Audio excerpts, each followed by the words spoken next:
Jean chapitre 10, on a déjà lu ce passage, en tout cas à la réunion de prière ces derniers temps. Jean chapitre 10, donc mon titre pour cette prédication c'est Au-delà des mots, la puissance de la parole prophétique. Et donc je vais vous parler de la parole prophétique, de son efficacité et de son utilité et le fait qu'elle soit indispensable. Et que Satan fait tout pour l'étouffer, cette parole prophétique, et la chair aussi parfois, donc ce qui en nous ne plaît pas à Dieu, envie d'aller à l'encontre, mais le Seigneur vraiment veut une église prophétique, et une église prophétique c'est une église qui simplement écoute ses paroles. Alors je prends le verset 3, une petite partie du verset 3, et après la suite du passage aussi. Donc Jean chapitre 10, verset... on va lire tout le verset. Le gardien lui ouvre et les brebis écoutent sa voix. C'est l'image du bon berger. Jésus qui est berger, qu'est-ce qu'il fait? Il appelle les brebis écoutent sa voix. Et bien sûr, les brebis, c'est vous et moi. Et on a un souverain berger qui est Jésus. Lui parle et les brebis sont appelées à écouter sa voix. Elles n'écoutent pas la voix d'un autre. Elles ne reconnaissent pas. Elles ne veulent pas reconnaître la voix d'un autre qui serait un autre berger. Mais ici, en l'occurrence, les brebis écoutent la voix. Et un petit peu plus loin, au verset 4, « Lorsqu'il a toutes fait sortir, il marche devant elles et les brebis le suivent parce qu'elles connaissent sa voix. » Donc, écouter sa voix et puis connaître sa voix. Je le répète, écouter la voix de Jésus-Christ, écouter la voix de Jésus-Christ parmi toutes les autres voix, écouter la voix, même s'il y a d'autres voix qui bourdonnent, écouter la voix de Jésus au milieu de ça. J'écoute la voix de Jésus. Et puis le verset 4 nous dit ici de reconnaître, de connaître la voix de Jésus. Est-ce que tu connais bien la voix de Jésus? Est-ce que quand tu parles, tu as passé le cap de dire est-ce que c'est le Seigneur, pas le Seigneur là. Est-ce que tu as passé ce cap, tu dis ah oui, ça c'est le Seigneur qui parle, je reconnais. Comme une épouse reconnaît la voix de son mari et inversement. Entre des millions de voix, je suis sûr qu'on pourrait se reconnaître. On va d'ailleurs faire le test dans les couples.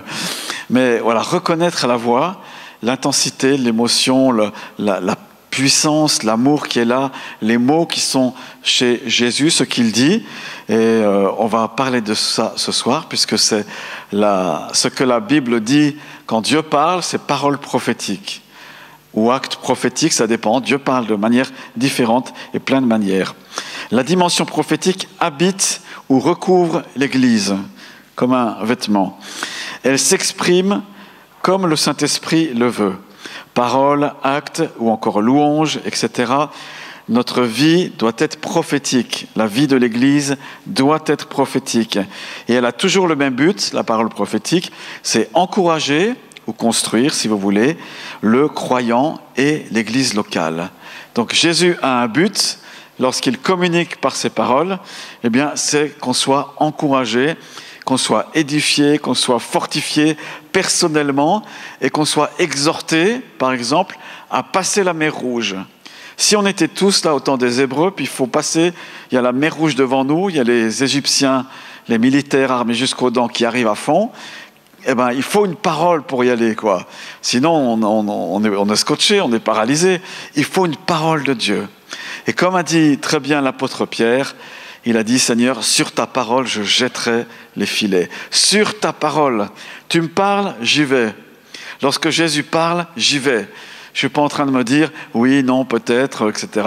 Même si on a cette grande liberté devant Dieu, mais sur la parole, j'y vais, j'obéis, je fonce dans ce que Dieu me dit. On est d'accord avec ça? Jésus veut parler, ne doutez pas, ne doutez plus en tout cas. C'est un absolu, c'est une réalité. Dans la parole de Dieu, Dieu veut parler, il parle à son peuple. Le problème n'est pas du côté de celui qui envoie la parole, mais plutôt du récepteur, parfois, souvent, dans la parole de Dieu. Quand il y a problème, c'est jamais du côté de celui qui envoie la parole de Dieu. L'Éternel parle, n'est-ce pas? Mais c'est celui qui reçoit ou ceux qui reçoivent, ou pas, la parole de Dieu. C'est toujours là le problème. Et finalement, si on devait résumer un peu la vie chrétienne, c'est un peu ça. C'est est-ce que je suis en état de recevoir ce que Jésus me dit? Est-ce que j'ai un cœur suffisamment tendre et doux, finalement, prêt à recevoir la parole de Dieu, ce qu'il me dit, et y obéir ou pas? Ou est-ce que je résiste? Est-ce que je tiens ferme à mon idée? On a quand même chanté tout à l'heure des paroles très très fortes. Hein. Je te donne mes choix. C'était pas tout à fait comme ça, mais tel que je suis, voilà, je m'abandonne, etc. Les luttes sont là. On l'a chanté aussi. Lutte au dedans, crainte au dehors, ou le contraire. Mais voilà, on abandonne tout au Seigneur, prêt à dire, mais Seigneur, finalement, le plus important, c'est ce que tu me dis. C'est comment tu veux me conduire. C'est comment, en Église, on peut avancer ensemble et on ne veut plus ou pas résister à ces choses-là. Toute la parole de Dieu, on pourrait dire, elle est prophétique. Hein, la Bible écrite, elle est là. Et en plus, dedans, il y a des prophéties. Donc, elle est prophétique et en plus, dedans, il y a des prophéties. Il y a pas loin des 2/3, des écrits dedans sont liés à des personnes qu'on appelle des prophètes ou des prophétesses, mais des prophètes qui ont rédigé le texte là. Donc vraiment à l'écoute de Dieu. Et c'est l'apôtre Pierre qui nous dit encore lui que les prophètes là de l'Ancien Testament, ils se sont attachés aux paroles qu'ils recevaient et ils ont essayé de creuser pour savoir les temps qui étaient liés aux paroles qu'ils avaient reçues. Donc ils ont fait des investigations comme des inspecteurs de police. Quand il y avait eu, il y a quelques années, des voyous qui étaient venus puis qui avaient piqué du matériel là chez nous, dans notre local, la police, on l'a appelée, puis elle est venue, puis il y a une inspectrice qui est venue, enfin en tout cas quelqu'un de la police, elle a essayé de relever les empreintes, elle a fait des recherches comme ça, elle a posé plein de questions et tout ça. Nous, quelque part, peuple de Dieu, non seulement on doit écouter ce que dit l'Esprit, aux églises et à notre église, mais en plus on doit s'attacher à ce qu'il dit et rechercher vraiment la signification ou la compréhension de cela. Et peut-être c'est lié à une temporalité, à quelque chose qui doit se passer maintenant ou à venir.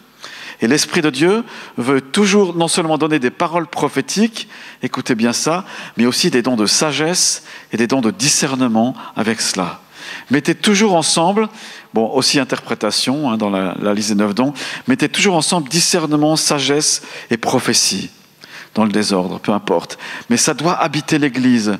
Et si peu c'est présent, si peu c'est présent en règle générale, il y a si peu de marqueurs prophétiques là dans l'Église, en tout cas trop peu, si peu peut-être parce qu'on n'entend pas assez ou j'entends pas assez. Mais je veux écouter ce que dit le Seigneur, en tout cas à l'Église et avec vous, et le faire ensemble. Donc toute la parole de Dieu finalement est prophétique. Il y a des écrits qu'on appelle prophétiques, écrits par des prophètes. C'était leur fonction, c'était leur vocation. Certains, c'est des prophètes professionnels parce qu'ils étaient attachés au temple, ils servaient. Là, c'était leur métier quelque part. Puis d'autres, ils sont pris là où ils sont et ils sont pris en plein travail. Imagine que tu es au travail demain, je ne sais pas, puis tout d'un coup l'Esprit de Dieu te parle fortement et que tu es appelé à tu es dans la vocation prophétique de prophète parce que ces ministères ne sont pas terminés, contrairement à ce que certains pourraient penser. C'est ce qui s'est passé. Amos, par exemple, c'est un paysan. Et c'est plus que ça, il a des sycomores. Donc il fait une culture, voilà, il a des arbres, voilà. Et puis Dieu de temps en temps lui parle, et puis très clairement, il parle, il fait des reproches au peuple, etc., certaines catégories de personnes. Puis après, il revient dans ses champs et il s'occupe de ses sycomores, voilà. Donc il n'est pas proprement dit un prophète à 100%. Voilà. Mais il est soumis à Dieu, puis il a écrit un livre, donc il était cultivé. Intéressant de voir que Dieu nous prend toujours là où on en est, et là où on est aussi. Élisée, par exemple, il labourait les champs. Élisée, vous voyez, sur son tracteur. Enfin, c'était des bœufs. Mais en tout cas, il laboure les champs, c'est la saison. Puis, paf, le manteau d'Élie lui tombe dessus. Voilà, c'est intéressant. Donc, s'il y a une vocation, un ministère qui est appelé parmi nous, reste là où tu es, puis Dieu aura les moyens de t'appeler, de confirmer le ministère, et puis obéis dès que c'est le bon moment, mais t'arrête pas de ce que tu es en train de faire. Voilà, donc il y a ces prophètes qui sont là, et puis il y a des prophéties, elles sont là. Alors pourquoi on les a là ? C'est pour montrer que Dieu veut parler à son peuple par prophétie. Alors c'est certain que la parole écrite qui est là, elle est... on peut pas... Elle est l'étalon de référence, elle est la référence, voyez. S'il y a une prophétie, comme tout à l'heure, il y avait une parole qui était donnée dans le champ, là, ben, il fallait la prendre tout de suite. Eh bien, on peut l'évaluer par rapport à ça, mais ce n'est pas une parole qui va être rajoutée à la Bible. On ne va pas créer un livre exprès, à nouveau, 2024, avec les prophéties, puis on les dit, c'est pareil que la Bible. Il y a une valeur différente, on est d'accord. Mais néanmoins, c'est inspiré, et c'est la pensée de Dieu pour l'Église. Certains, ils ont pris les prophéties, ils les ont mis au-dessus de tout, et puis il fallait obéir à tout ce que les prophètes disaient, et puis voilà, on fonce, et puis il y en a qui sont allés droit dans le mur, parce que c'était pas, ils n'ont pas pris le recul nécessaire qu'il fallait à ce moment-là. Et voilà, ils se sont précipités, ou ils ont fait des mauvais choix. Certains, suite à des prétendues paroles, ils ont vendu tout ce qu'ils avaient, par exemple. Leur patrimoine, ils ont tout. Ils disaient, le Seigneur va revenir tout de suite. Il faut rien qu'on garde de cette terre. Ils ont tout vendu, ils ont tout donné, etc. Puis le Seigneur n'est pas encore revenu. Et ils ont dû reconstruire leur vie en disant, on s'est planté, oui. Il faut de l'humilité par rapport à cela. Mais néanmoins, Dieu veut parler par parole prophétique. Alors certains que j'ai rencontrés, ils disent, oui, mais on ne sait pas trop juger comment il faut faire. Quand il y a une parole prophétique, si Dieu parle, il n'a qu'à parler, puis on prend en direct, et puis voilà. Mais non, la Bible, elle dit dans le psaume 32, elle dit, mais ne soyez pas comme un mulet ou comme un cheval sans intelligence.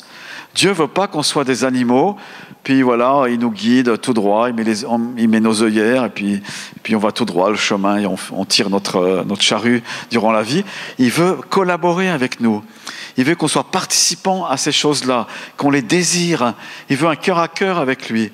Et plus on est dans la joie et dans la communion avec Jésus, et plus il y a des paroles qui sont là, il y a des pensées qui pèsent, en tout cas, et la gloire de Dieu est là.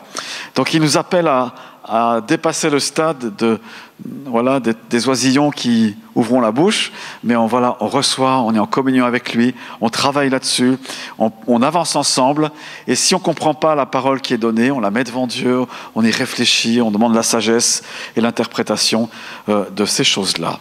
Alors, c'est une volonté de Dieu de toujours parler par prophétie. Il peut parler par les anges, mais il n'y a pas beaucoup de visitations angéliques dans la parole, il y en a, et les anges parlent, bien sûr, certains en tout cas, mais la plupart du temps, ils parlent et ils communiquent par les êtres humains que toi et moi, nous sommes.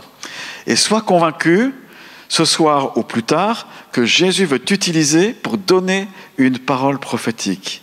Le préalable, c'est d'être sauvé, d'avoir Christ en nous, et puis d'être baptisé du Saint-Esprit. Ça, on pourrait dire ça comme ça, si on résume, rechercher l'Esprit Saint, rechercher les choses de Dieu aussi, bien sûr. Mais si tu es au Seigneur, il peut t'utiliser, il veut t'utiliser même si tu dis que tu n'es pas qualifié, même si tu penses que tu n'es pas à la hauteur, tu es trop jeune, trop vieux, trop ceci, trop cela, tu mets ça de côté, mais il veut t'utiliser pour que tu édifies et encourages l'Église ou quelqu'un par une parole du Seigneur. Pas ta parole à toi, mais une parole qui vient de Jésus et qui est pour quelqu'un d'autre, pour une autre personne. Il veut faire ça dans l'Église. Amen. Yes, faut être convaincu de cela. Regardez 1 Corinthiens 12, verset 1. Et ça balaye d'un coup, grâce aux paroles de Paul ici, ça donne un argument de poids sur ce que je viens de dire. En ce qui concerne les réalités spirituelles ou les dons spirituels, je ne veux pas, frères et sœurs, que vous soyez dans l'ignorance. Donc, ce verset balaye tout de suite veut balayer notre ignorance. Est-ce qu'il y a des choses que j'ignore concernant les dons spirituels que Dieu m'éclaire? Y a-t-il des choses où on est dans l'ignorance, Église de Jésus-Christ? Jésus veut les mettre de côté. Il ne veut pas qu'on reste dans l'ignorance concernant les dons spirituels. Puis nous, on vit comme ça, tranquille, notre vie chrétienne. On se dit, Seigneur, merci pour ta grâce. Et non, il y a des paroles à recevoir. Je prends 3 choses que fait la parole prophétique. Donc, je suis là dans le point que Dieu veut t'utiliser pour des paroles prophétiques. Qu'est-ce qu'on voit dans les Écritures? Par exemple, la première mention que Pharaon, enfin en tout cas dans les Écritures, le Pharaon qui a résisté à Israël et à Moïse et à Aaron, ce Pharaon-là, la première chose qu'il entend concernant l'Éternel, c'est « Ainsi parle l'Éternel. Laisse aller mon peuple. Laisse aller mon peuple pour adorer, etc. Puis il dit, mais qui est l'Éternel? Je ne connais pas, etc. J'ai mes dieux à moi, ça me suffit, etc. Mais c'est ainsi. Donc c'est une parole prophétique qui vient à lui, et son cœur est tellement dur, tellement fermé, qu'il n'en a rien à faire, et puis qu'il continue sa route, et voilà, les Hébreux, vous êtes des esclaves, vous resterez mes esclaves, etc. Mais c'est une parole prophétique. Et la parole prophétique, elle lui sera répétée, et souvent la même, ou presque la même, la plupart du temps. Ainsi parle l'Éternel, au travers de Moïse et d'Aaron, eh bien, voilà, laisse aller mon peuple. C'est pas ton peuple, c'est mon peuple, dit l'Éternel. Ça change la donne, hein. Quelques mots tellement, tellement forts, et puis comme a reçu le prophète Jérémie, la parole de l'Éternel, la parole prophétique, c'est un marteau qui brise le roc. Si vous dites, ah mais j'ai donné une parole, puis ça n'a pas été écouté, c'est pas ton problème. C'était pas le problème de Moïse que Pharaon écoute ou n'écoute pas. N'est-ce pas? C'était le problème de Pharaon lui-même. Et même à un moment donné, vers la fin, c'était mentionné dimanche passé par Anne, vers la fin, voilà, sa cuirasse commençait à se fendre, mais il était vraiment endurci, cet homme. Et à force d'entendre la parole prophétique, à un moment donné, il a lâché. Bon, les malédictions sur les plaies d'Égypte ont accentué cela. Mais même à la fin, on voit que son entourage, il commençait à craindre Dieu. Donc les gens se convertissaient autour de lui, puis lui, il résistait. Et la parole était là. Et donc quand tu donnes une parole prophétique, ce n'est pas tant l'important de la réaction des personnes, parce que ça peut être que quelques mots comme Moïse, « Laisse aller mon peuple », juste ça, mais c'est un marteau qui brise les résistances. Et il y a besoin que l'Église, nous, soyons pertinents avec la parole prophétique. Là où tu iras dans tes rendez-vous cette semaine, qu'est-ce que tu vas dire de la part de Dieu ? Alors bien sûr, l'emballage, c'est pas la peine de faire comme les prophètes, ainsi parle l'Éternel. Il pourrait le faire, bien sûr, vous pourriez le faire. Mais il y a une pensée, il y a une parole de Dieu qui est à donner. Il y a une sagesse divine pour nos politiques. Il y a une pensée de Dieu pour ton patron. Qu'est-ce que Dieu dit? Un jour, je discutais avec un responsable d'évangélisation. Ça m'a beaucoup interpellé ce qu'il a dit. Il a dit, voilà, nous on a des équipes d'évangélisation, on va dans les rues par deux. Comme ça, on va discrètement. Et puis, je dis à mes envoyés, je leur dis, il y a une parole de Dieu, il y a une personne, et cette parole, la personne ne la connaît pas. Normalement, on ne la connaît pas. Et puis, vous prenez la parole et vous lui donnez. Évangélisation prophétique, quoi, quelque part. Ils évangélisent simplement dans une dépendance de Dieu. De Seigneur, quelle est ta parole pour cette personne? Et ils la prennent. Est-ce qu'on peut vous donner une parole? On a ça sur notre cœur, et puis il la donne. Donc évangélisation juste par la parole prophétique, comme ça, et ça marche, hein, parce qu'on voyait les gens venir là dans le lieu où j'étais. Il a dit, ouais, ça marche, les gens, ils ont envie d'entendre la parole de Dieu. Qu'est-ce que Dieu a pour eux, pour leur vie? Ils ont envie de le savoir. Alors bien sûr, on dit, oui, on pourrait prétexter qu'on est en Occident, qu'il faut réfléchir longtemps à l'avance et tout, mais non, ils ont envie d'entendre la parole de Dieu. Qui que ce soit. La personne la plus aisée d'Aunay, qui habite là-bas, dans le vieil Aunay, comme la personne la plus modeste ici, elle a envie de savoir ce que Dieu veut pour elle. Elle a envie de connaître Dieu. C'est dans son ADN spirituel, quoi. Voilà, il y a peut-être des choses qui bouchent le canal, mais en tout cas, il y a quelque chose. Et l'Église, nous, dès ce soir ou dès demain, il faut qu'on rentre plus avant dans cette dimension-là. Seigneur, quelle est ta parole pour cette personne? J'ai envie d'être en bénédiction. Et puis parfois Dieu dit rien, ben, s'il dit rien, vous dites rien, et puis s'il vous montre quelque chose, vous pouvez transmettre simplement. Et puis ne regardez pas tant les effets, mais parfois on donne une parole et puis la personne va être touchée, puis elle va sentir quelque chose qui est pas des fois directement lié à la parole. Elle va entendre quelque chose, elle va percevoir l'amour de Dieu, elle va saisir quelque chose, parce que la parole, elle est puissante. Non seulement c'est un marteau qui brise le roc, mais elle est puissante et elle entraîne la vie. Imaginez que le Seigneur nous donne une vue spéciale ce soir, puis on va dehors évangéliser, et puis on voit les gens comme Dieu les voit. Comment il les voit? Il y a une partie, c'est une mort spirituelle en eux. Il y a quelque chose qui est mort s'ils ne connaissent pas Jésus. Hein. S'il n'y a pas la vie en eux de Jésus, il y a une partie qui est mort spirituelle. Et qu'est-ce qui va produire la vie en eux? C'est la parole que tu peux leur donner. Comme le prophète Ézéchiel, alors lui c'est fort ce qu'il voit, hein. Il est transporté en esprit. Il voit un cimetière à ciel ouvert, où c'est même pas été des tombes, c'est un charnier, c'est vraiment des squelettes, quoi, partout, des squelettes. Et puis il invite l'esprit, Dieu lui dit, il lui dit ce qu'il faut faire, Ézéchiel. Il prend la parole et il dit, Esprit, viens des 4 vents et souffle sur ces morts. Il ne souffle pas sur les vivants, il souffle sur ce qui est mort. Et donc la parole de Dieu, non seulement elle brise le roc et les résistances, mais elle amène la vie. Quand tu donnes une parole du Seigneur, que c'est la pensée de Dieu qui est là, pour la personne, une situation, une église, peu importe là où tu seras, ben ça amène la vie de Jésus-Christ. Ça amène la puissance de vie qui est là. Et peut-être vous avez entendu, mesdames, des paroles hier qui étaient là de Dieu, certainement. Mais ça produit en vous une vie, ça produit un courage, ça produit une foi que vous n'aviez pas avant, ou ça vous booste dans quelque chose dans lequel Dieu vous a appelé. Ça, c'est la deuxième chose. La parole prophétique, elle amène la vie. La vie, donc soit un instrument de vie, rempli de vie, auprès des autres, auprès de ton entourage, là où tu es, à l'école, peu importe. Ah, j'ai une parole pour toi. Tout à l'heure, quelqu'un m'a donné une parole, là, je la mets dans ma Bible, écrite, je vais y réfléchir en profondeur. Merci Seigneur, et merci à la personne. Donc cette parole, elle brise le roc, on est d'accord? Donc toute résistance peut être rompue, Pharaon. Elle amène la vie, le prophète Ézéchiel qui parle à l'Esprit. Esprit vient et souffle des 4 vents, on peut le faire sur Onet, viens Saint-Esprit sur Onet. Et puis la parole prophétique, il y a une chose qu'elle fait, que j'ai remarqué, c'est qu'elle amène à la victoire. Elle te porte comme ça, elle te transporte. En esprit, il y a un transport qui se fait de foi, ou je ne sais pas exactement comment le décrire, mais ça t'amène à la victoire alors que tu mélanges ça avec la foi. Et dans le 2e livre des rois, j'illustre ça avec cet exemple-là. Élisée est au bout de sa vie, il est malade, et il y a le roi qui vient le voir. Je ne sais plus qui c'est à l'époque. Non, c'est pas Akaz. Oui, peut-être Akaz.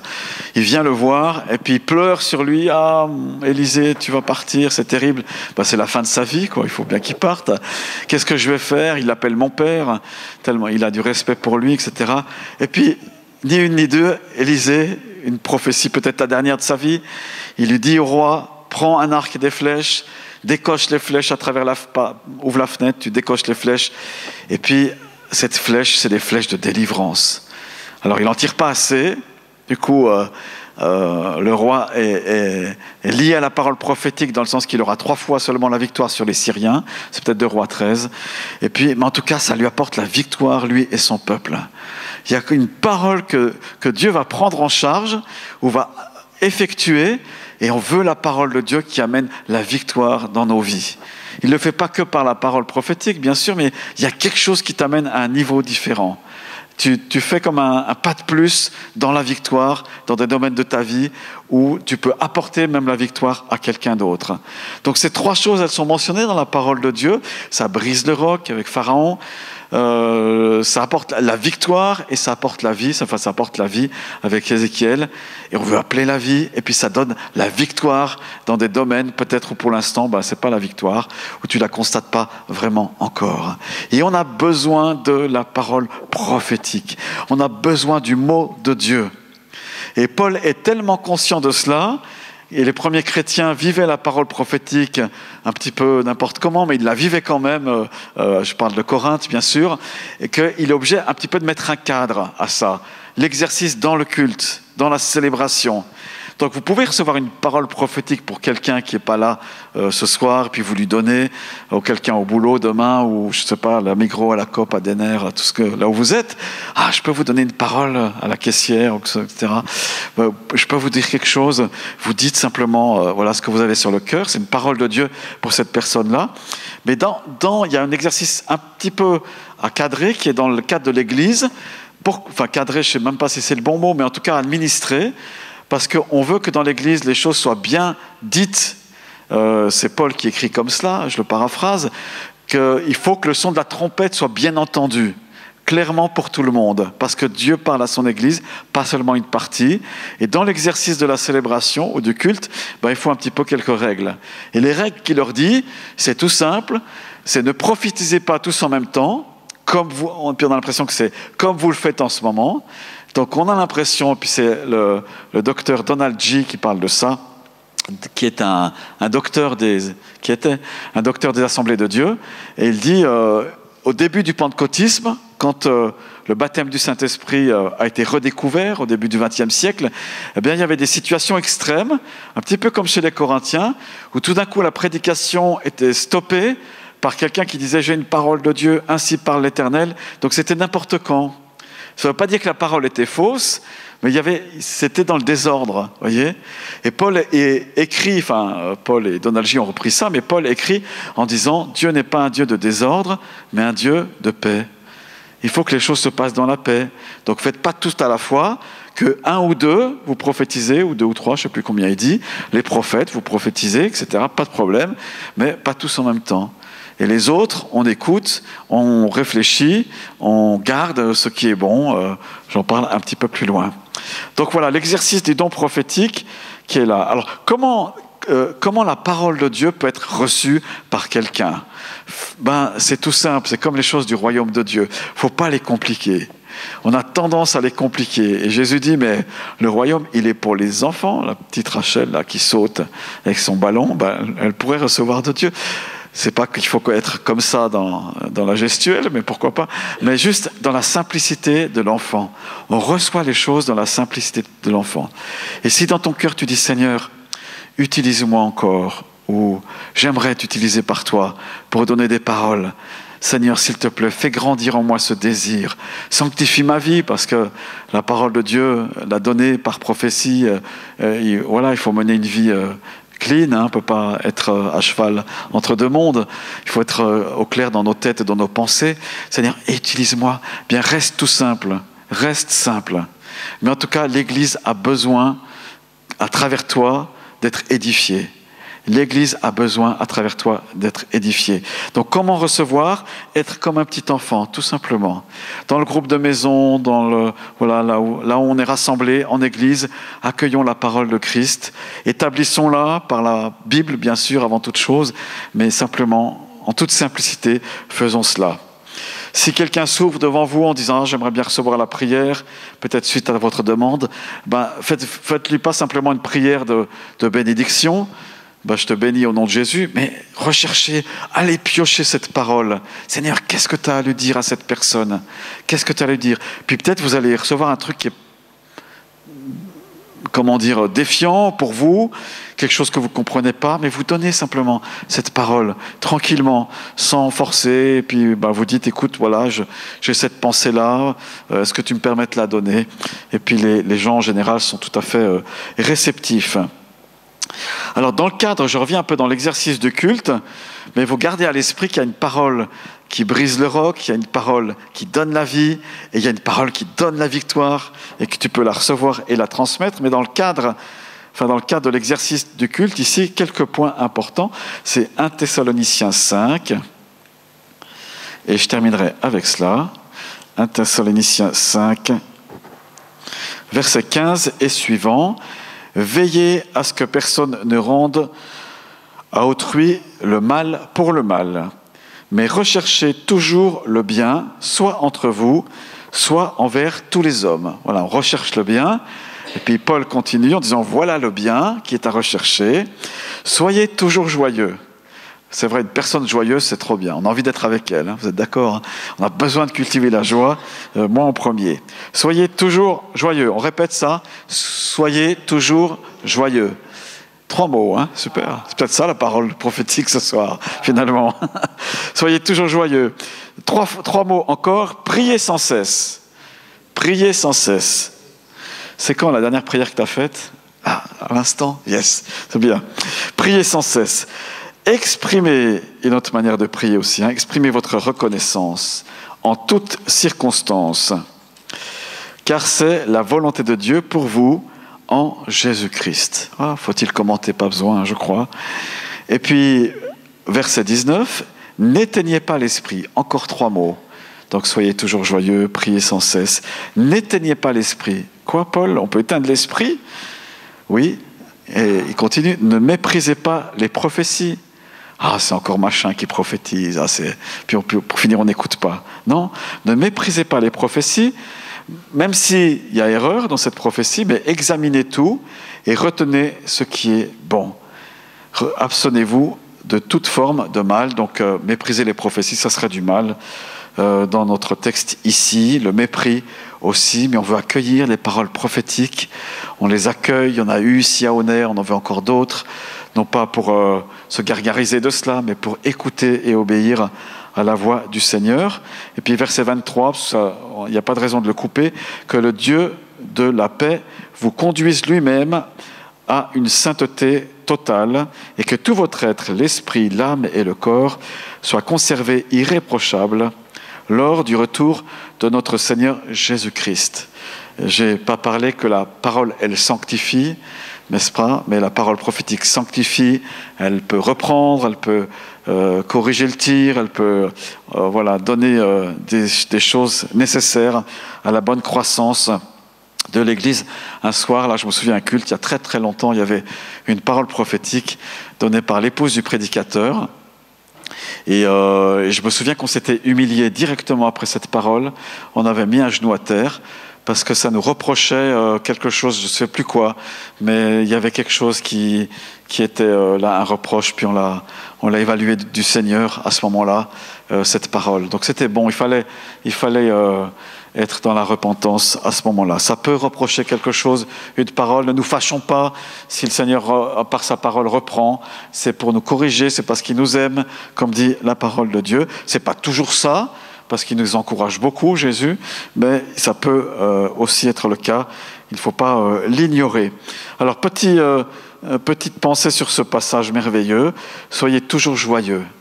Je pense que le lit d'une parole prophétique, ça peut être la joie. Une église qui est joyeuse, elle est joyeuse d'appartenir à Jésus, et puis peut-être le Seigneur qui est le Dieu le plus joyeux, enfin le seul Dieu, le Dieu qui a une joie extraordinaire et merveilleuse. Voilà, ça amène des chants de joie, des chants de louange, des chants positifs, des chants qui affirment les choses de Dieu. Ça amène la parole prophétique bien mieux. La prière aussi, quand on est joyeux, on veut aussi prier. Il y a comme une gradation dans ce texte. Exprimez votre reconnaissance. Puis l'apôtre Paul aurait pu s'arrêter là. Il dit, ok, soyez toujours joyeux, génial. Nous, on l'est dans la persécution, dans les manques, etc. On a gardé la joie du Seigneur. Prier sans cesse, ça nous pousse à la prière. On est reconnaissant, alléluia, point final, que Dieu vous bénisse. Non, il ne s'arrête pas là. Il continue, il dit, parce que ces choses-là, quand elles y sont, ça amène le prophétisme dans l'Église et dans le culte. Rendez grâce, donc. Et puis, attention, n'éteignez pas l'esprit. N'éteignez pas l'esprit, certains l'ont fait, on a l'impression qu'il leur dit ça, et puis ne méprisez pas les prophéties. Et il donne un principe d'examen, mais examinez tout, et puis retenez ce qui est bon. Voilà, on ne se fixe pas sur ce qui n'est pas bon, mais on se fixe sur ce qui est bon, n'est-ce pas? On a l'évangéliste Michel Allard dit, paraît-il, je ne sais pas si c'est vrai, je pense que oui, que les gens qui sont dans la banque, on les fait beaucoup étudier les vrais billets, comme ça ils seront discernés les faux billets. On ne leur fait pas étudier les faux billets, mais les vrais billets. Donc il faut regarder ce qui est bon, ce qui est vrai, et plus on sait la parole de Dieu, plus on connaît cette parole de la Bible, donc plus l'Esprit Saint sera à même de discerner qu'est-ce qui est bon dans la parole prophétique. Parfois, le prophète ou la prophétesse, enfin celui qui a le don, s'emballe, il peut s'emballer. Il dit, ouais, c'est trop génial ce que je découvre, ce que je reçois, allez, je vais dire. Puis il en dit un petit peu trop. Bon, ben voilà, il ne faut pas jeter l'eau avec l'eau du bain, le bébé avec l'eau du bain, mais on garde le bébé, n'est-ce pas, ce qui est précieux. On garde ce qui est bon. Voilà, et il y a tant et tant de paroles qui ont été dites, et il faut garder ce qui est juste, il faut enregistrer, il faut garder ce qui est précieux. Ne pas mépriser, pardon Seigneur si nous l'avons fait, ou lorsque nous l'avons fait, et ne pas faire comme si tout était du Saint-Esprit, s'il y avait quelque chose qui n'était pas du Seigneur. Vous avez le droit, on a le droit d'examiner. Et ce n'est pas orgueilleux de faire cela. Bah, tiens, dans cette parole-là, j'ai donné un exemple il n'y a pas très longtemps d'une parole qui partait très très bien, où le Seigneur il encourageait son Église, tout ça. Puis après, à la fin, il y avait une partie qui faisait de la sélection, où Dieu disait qu'il allait bénir certains et pas d'autres. Donc voilà, dans cette dernière partie, il y avait quelque chose qui ne jouait pas. C'était pas au regard de la grâce et de l'amour de Dieu. Mais voilà, la première partie était très bonne et puis était stimulante, mais l'autre partie était un peu moins bonne, donc il faut laisser de côté. Et puis on garde ce qui est bon. on garde ce qui est bon. Et on ne juge pas la personne en tant que telle en disant ouais, c'est encore lui, c'est encore elle. Non, mais on garde ce qui est bon, parce que s'il y a de la valeur pour l'Église, c'est la parole de Jésus-Christ. Et c'est le témoignage du Saint-Esprit. Voilà, l'apôtre mentionne, et dernière chose, que Dieu est le Dieu de la paix. Si tu n'es pas en paix intérieure par le Saint-Esprit, et puis tu penses recevoir une parole, il y a quelque chose peut-être qui peut coincer. Peut-être tu as envie de régler des comptes, peut-être il y a quelque chose. Je ne dis pas que Dieu ne te parle pas, mais il faut quand même être en paix, et en paix aussi entre nous. On ne peut pas s'accuser par parole prophétique, ça s'est vu malheureusement. Le Seigneur te dit, etc. Puis bon, le ton n'est pas le bon et la motivation non plus. On veut mettre ça de côté, on veut rechercher la paix. Et puis dans un climat de joie et de paix, le Seigneur libère ses paroles prophétiques. Amen. On veut ça? Église, Donnay, est-ce qu'on veut ça à fond? Et imaginez, il y a quelqu'un de pas chrétien ou de pas vraiment au courant de ces choses-là qui entre là dans l'église maintenant, et puis vous lui donnez des paroles prophétiques, et la Bible dit, les secrets de son cœur sont dévoilés. Qu'est-ce qu'il va faire? Il va adorer Dieu. Il va dire, waouh, Dieu me connaît, Dieu connaît mon cœur, Dieu connaît les secrets de mon cœur. Ils me l'ont dit dans cette église-là, ils me l'ont dit. Et puis Dieu connaît mon cœur, je lui donne ma vie. C'est le scénario qui est là donné en exemple dans 1 Corinthiens 14 chez les Corinthiens. On veut cette parole. Seigneur, merci. Merci pour les dons de prophétie. Merci pour tout cela.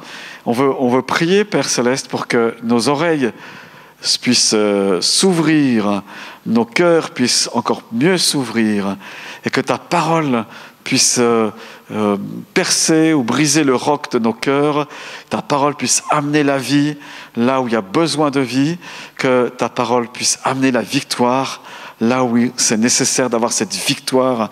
Seigneur, des paroles ont changé des destinées de vie, changé des nations, même on le voit dans l'Écriture. Une parole prophétique a stoppé la météo, à bloquer les choses météorologiques. Une autre parole les a libérées, etc., etc. Une parole a permis à Sarah d'être enceinte, une parole, etc. Seigneur, tu crées la vie par la puissance du Saint-Esprit, et on te demande qu'on retrouve cette dimension prophétique dans le nom de Jésus-Christ. On te prie, Père Céleste, pour que la vie et le don de l'Esprit Saint soient libérés au travers de chacun et sur chacun et chacune, et que les responsables, Seigneur, tu nous donnes avec sagesse et discernement d'accueillir ces choses-là dans le nom puissant de Jésus-Christ. Merci Seigneur. Alors je vous propose dans ce temps-là de faire quelques prières silencieuses dans votre cœur, d'écouter la voix de Dieu, d'écouter la voix de l'Esprit Saint, de faire taire toute autre voix et d'écouter simplement le Seigneur Jésus-Christ, là.